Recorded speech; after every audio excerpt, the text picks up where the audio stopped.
নমস্কার বন্ধুরা, পূর্ণ রান্না করে আপনাদের প্রত্যেককে স্বাগত। আজ চলে এসেছি নতুন একটি রেসিপি নিয়ে। এগ তড়কা কেমনভাবে আমরা এই রেসিপিটি বানাচ্ছি, আপনারা সম্পূর্ণ ভিডিওটা দেখতে থাকুন। আমরা এগ তড়কা বানানোর জন্য 200 গ্রাম তড়কা ডাল ভিজিয়ে রেখেছিলাম। আমাদের ডালটা একটু বেশি পরিমাণে নিয়ে ফেলেছি। আর এখন এই ডালটা কড়াইয়ের উপরে বসিয়ে দিয়েছি আর ওভেনটাকেও অন করে দিয়েছি। এখন এই কড়াইয়ের উপরে যোগ করতে পরিমাণ মতো জল দিয়েছি। দেখ এখন আমরা ভালোভাবে সেদ্ধ করে নেব। চাইলে আপনারা বাড়িতে প্রেসার কুকারেও সেদ্ধ করতে পারেন। এখন কড়াইতে একটু ফেনা তৈরি হয়েছে, এই ফেনাগুলোকে আমরা হাতা দিয়ে সরিয়ে নেব।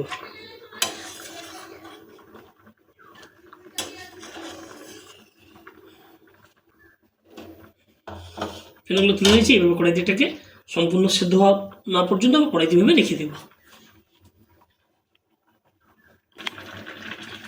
আমাদের তড়কা ডাল সম্পূর্ণভাবে সেদ্ধ হয়ে গেছে। এখন এগুলোকে আমরা কড়াই থেকে তুলে অন্য একটা পাত্রে নিয়ে যাচ্ছি।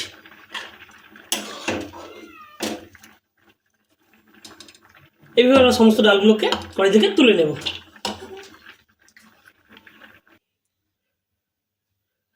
আমরা এগ তড়কা বানানোর জন্য ডালগুলো সেদ্ধ হয়ে যাওয়ার পরে সেগুলোকে কড়াই থেকে তুলে অন্য একটা পাত্রে চলে এসেছি। এখন এই তড়কার মশলাটা বানাবো। তার জন্য ওভেনের উপর কড়াইটা বসিয়ে দিয়েছি। এখন এর উপরে যোগ করে দেবো প্রায় 3 টেবিল চামচ মতো সরিষার তেল।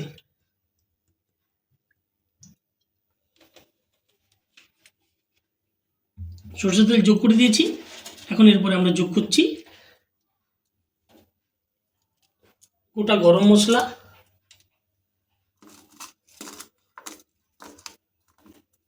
শুকনো লঙ্কা, 4টে শুকনো লঙ্কা দিয়েছি। এরপরে আমরা যখন যোগ করছি প্রায় 1 চা চামচ গোটা জিরে, প্রায় 1 চা চামচ গোটা ধনে। আর এই গরম তেলের উপরে যোগ করছি সামান্য পরিমাণ কসুরি মেথি যোগ করে দিলাম। এখন আমরা এই সমস্ত উপকরণগুলোকে ভালোভাবে হাতা দিয়ে নাড়িয়ে দেব।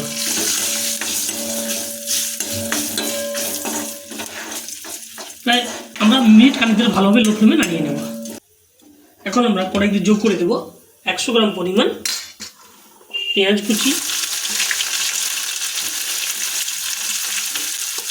1.5 টেবিল চামচ রসুন কুচি একবারে ফাইন চপ করেছিলাম, আর 1 টেবিল চামচ আদা কুচি, আর যোগ করবো সামান্য পরিমাণ কাঁচা লঙ্কা কুচি ঝাল আনার জন্য। মিনিট 2 ধরে লো ফ্লেমে ভালোভাবে ভাজা করে নেব। আপনারা চাইলে গোটা ধনে, গোটা জিরে, পেঁয়াজ আর আদা রসুন যোগ করার পর একটু পরে যোগ করতে পারেন।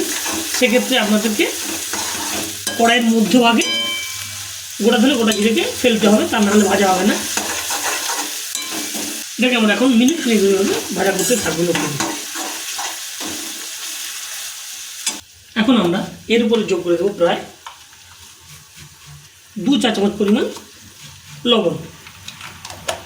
লবণ যোগ করে দিচ্ছি। তাই এটা আমরা হাতা দিয়ে ভালোভাবে লো ফ্লেমে কড়াইতে যোগ করে দেব 1/2 চা চামচ পরিমাণ ধনে গুঁড়ো, আর যোগ করব জিরে গুঁড়ো।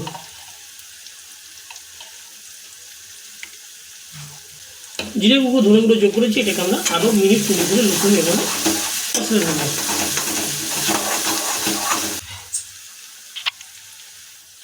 এখন আমরা এর উপরে যোগ করব প্রায় 1 টেবিল চামচ কাশ্মীরি রেড চিলি পাউডার, প্রায় 1 চা চামচ পরিমাণ হলুদ গুঁড়ো,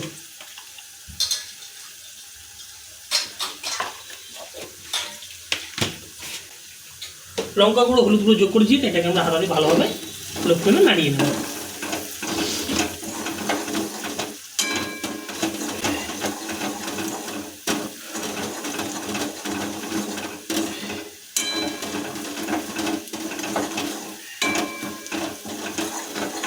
এখন আমরা এই কড়াইয়ের উপরে 3টে ডিমকে ভেঙে যোগ করে দেব।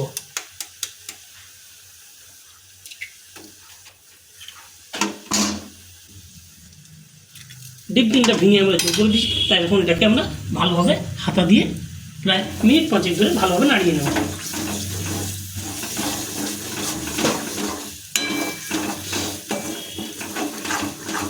আরও সামান্য পরিমাণ কিছুটা তেল,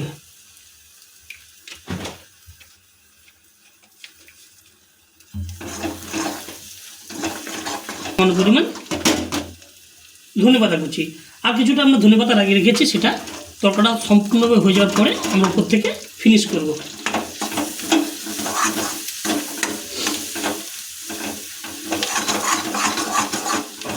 এর উপরে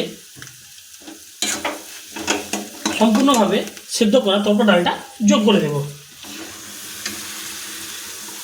এখন আমরা আরও মিনিট 5 পর্বে লো ফ্লেমে এইভাবে কষাতে থাকবো।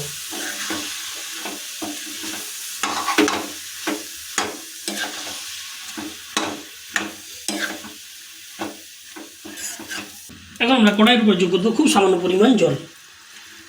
আর আপনারা যদি প্রেসার কুকারের মধ্যে ভালোভাবে তরকা ডালগুলোকে পরিষ্কার করে ধোয়ার পরে সেদ্ধ করে সেক্ষেত্রে আপনাদেরকে বাইরে থেকে কোনো জল যোগ করার প্রয়োজন নেই। আমরা যেহেতু সেদ্ধ করার পর জলটা ফেলে দিয়েছি, তাই আমরা বাদ থেকে কিছুটা পরিমাণ কাঁচা জল এরপরে যোগ করলাম। এবার এটাকে আমরা কড়াইতে আরও মিনিট 5 রেখে দেবো। তড়কা গুঁড়ো গরম মশলা, তড়কা মশলার মতোই অনেকটা বানিয়েছিলাম, সেটা 1.5 চা চামচ এরপরে যোগ করে দেবো। এখন আমরা এই তড়কাটাকে ডিম যোগ করার পর প্রায় মিনিট 5 ধরে জল যোগ করার পর মিনিট 5 ধরে কড়াইতে রেখেছিলাম। এখন কড়াই থেকে তুলে অন্য একটা পাত্রে নিয়ে যাবো। আমরা এই তড়কার জন্য আর একটা ফাইনাল তড়কা মশলা বানাবো, তারপর এটাকে ফিনিশ করবো। এখন এটাকে কড়াই থেকে তুলে নেব। কড়াই না ধুয়ে এরপরেই মশলাটা বানিয়ে নিচ্ছি। এখন এরপর যোগ করতে প্রায় 1.5 টেবিল চামচ সরষের তেল। আমরা এরপরে যোগ করে দেবো সামান্য পরিমাণ কসুরি মেথি,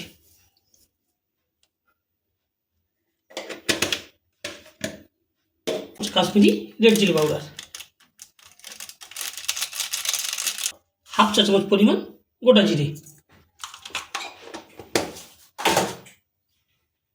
টেবিল চামচ বাটার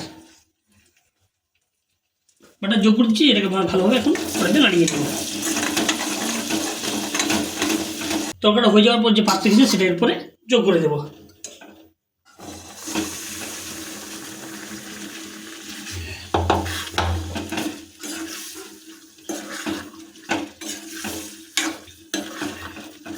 এটাকে এইভাবে কড়াইতে 2 মিনিট মতো রেখে দেবো। তার আগে এর উপরে যোগ করে দেবো সামান্য পরিমাণ কাঁচা লঙ্কা কুচি,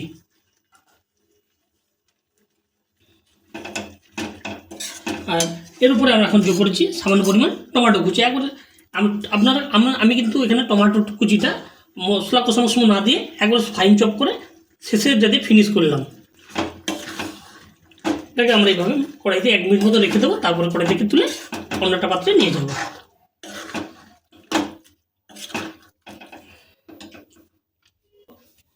এক তরকাটা হয়ে যাওয়ার পরে সেটাকে আমরা কড়াই থেকে তুলে অন্য একটা পাত্রে নিয়ে চলে এসেছি। আর আপনারা দেখতে পেলেন কেমনভাবে আমি এক তরকা বানিয়েছি। আর আপনাদের পরে আবার একটা তড়কা বানিয়ে দেখাবো, সেটা তবে সম্পূর্ণ নিরামিষ তড়কা। আরেকদিন দেখাবো কিমা তড়কা। দেখতে পেলেন কেমনভাবে আপনার রেসিপিটি বানিয়েছি। আর যদি ভালো লেগে থাকে বাড়িতে বানাতে পারেন। আর ভিডিওটা কেমন লাগলো অবশ্যই কমেন্ট করে জানাবেন। আবার দেখা হবে পরের ভিডিওতে। ততক্ষণে আপনারা আপনাদের খেয়াল রাখুন, সুস্থ থাকুন, ভালো থাকুন। ধন্যবাদ বন্ধুরা।